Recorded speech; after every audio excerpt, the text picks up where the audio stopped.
Hey, Aubrey, how's it going? I'm great. How are you? I am loving this new series. I think this is so helpful to get more information about who to talk to at work, what you can talk about, reading those social cues. If you guys missed the first video, definitely go and check it out. Yes, guys. So Aubrey and I are here today doing this second part of our series, Tips for Talking to Coworkers in English, of course. And in the last one, in part one of the series, we talked about how to know who to be friendly with. When should you try to be friendly with someone? And we also had a great role play where I decided that I wanted to try and be friends with you, Aubrey. And I started that conversation to develop that connection. So, guys, go back and watch part one so you could see that role play. It's awesome.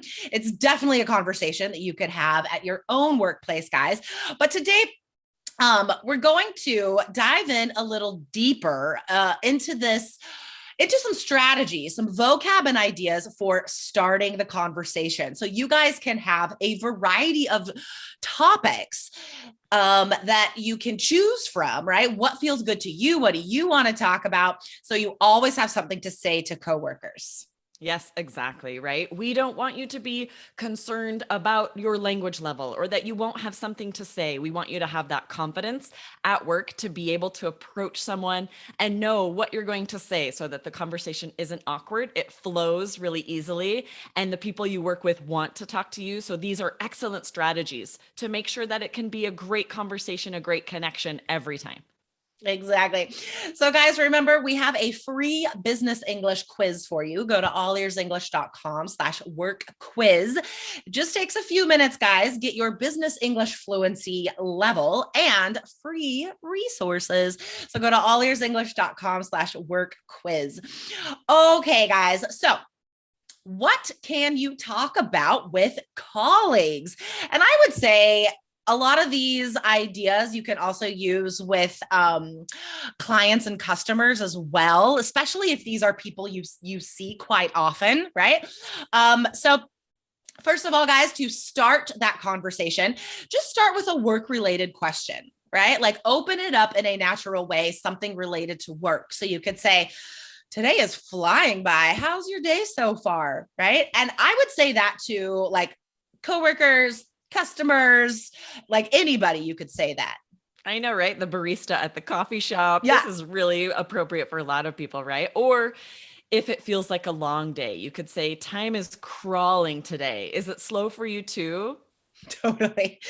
So notice, guys, that we're making a statement and asking a question, right? Remember, guys, you got to ask questions to get the other person involved in the conversation, right? You can't just be like, oh, today is slow.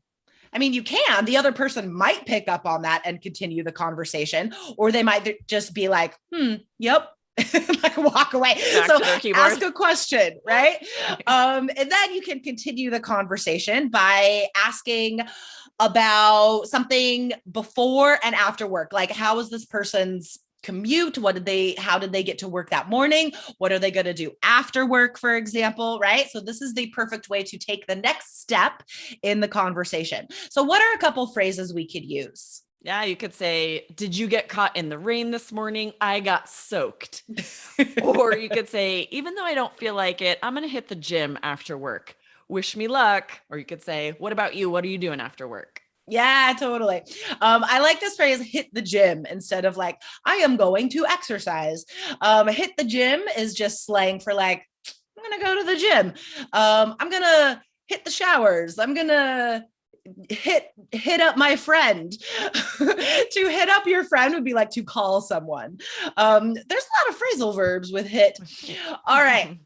And then, of course, guys, if the weekend is coming up, right, you could be excited and ask about plans. You could be like, whoa, it's Friday. Up to anything interesting this weekend? Or if it's a Monday or Tuesday, talk about the weekend that just happened. Be like, what'd you get up to over the weekend? Very short, but it's a perfect invitation for the other person to share something about themselves. And really pay attention to that vocab, guys, instead of saying, what did you do last weekend, right? It's so native and natural to say, what'd you get up to? Exactly. And guys, you can see these phrases. Click on the description below the video and you can see these phrases and the role play we're going to do in just a second. And you could also talk about current events if you want to.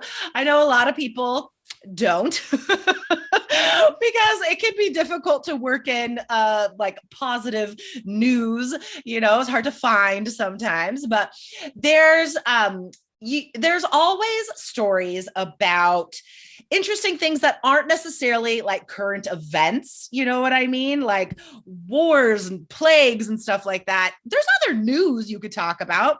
So, for example, I could say something like, I was listening to NPR this morning, and there was a really cool story about this local guy who is trying to grow the bee population.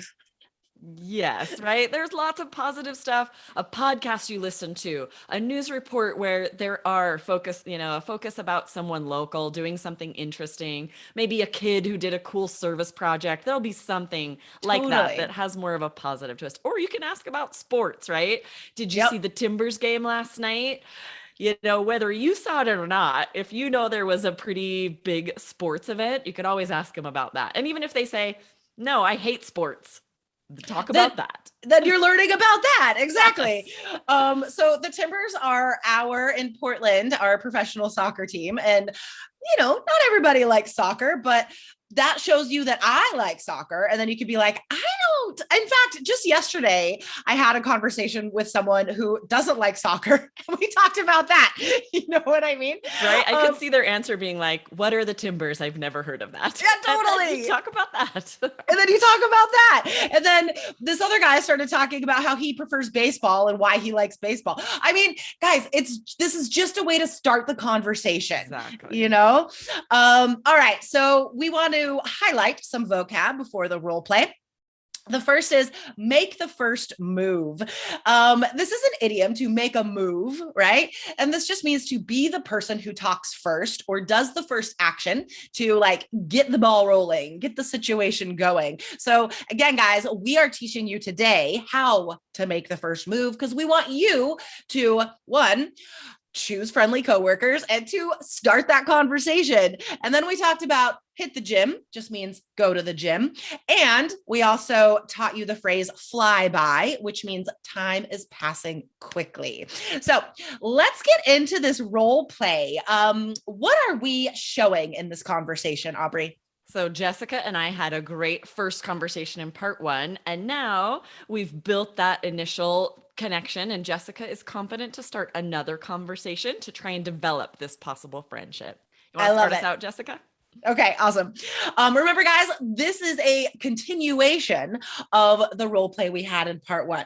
All right, so go back and watch that if you haven't. And remember, the transcript for this role play is in the description below the video. All right. Today is flying by, Aubrey. How's your day so far? Oh, it's the same. I have a gazillion things to do. At least it's Friday. Up to anything interesting this weekend? Yeah, actually, we're going to see the big football game at Oregon State. My husband went there and he's still an intense fan. Are you a fan too, or just him? To be honest, I don't really care that much about football, but being at the game is fun. Hot dogs, beer, super pumped fans. It's a great way to spend the day. For sure. That's like music too, right? Even if the band isn't very good, seeing them live is always fun. Totally. I feel the same. Hey, by the way, I love your earrings. Where did you get them? At the Saturday market downtown. They're made out of recycled skateboards. Oh, I love it. I'll have to get some. They make cool gifts too. Definitely. Ooh, I love that role play.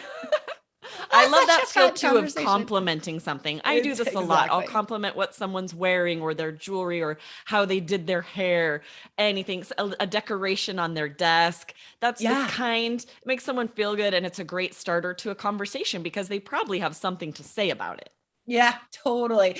Guys, if you are ever anxious, worried, uncomfortable about starting that conversation, giving someone a compliment is a great way for you to get out of your head about it. Like it relaxes everyone. It relaxes you. It makes you feel good. It makes that person feel good. So you can never go wrong with giving compliments, guys. Speaking of, Jessica, I really love your earrings today. Thank you. Got this in Mexico last year. Ooh, See, very cool. we could have a whole conversation about that because then I could talk about my trip to Mexico last year. Yes. Guys, compliments. Okay, awesome. Aubrey, this is so fun. I love these series. Remember to go to allearsenglish.com/work quiz, guys, and take our free business English quiz. Aubrey, I'll see you in the next video. Yes. See you there. Bye-bye. Bye.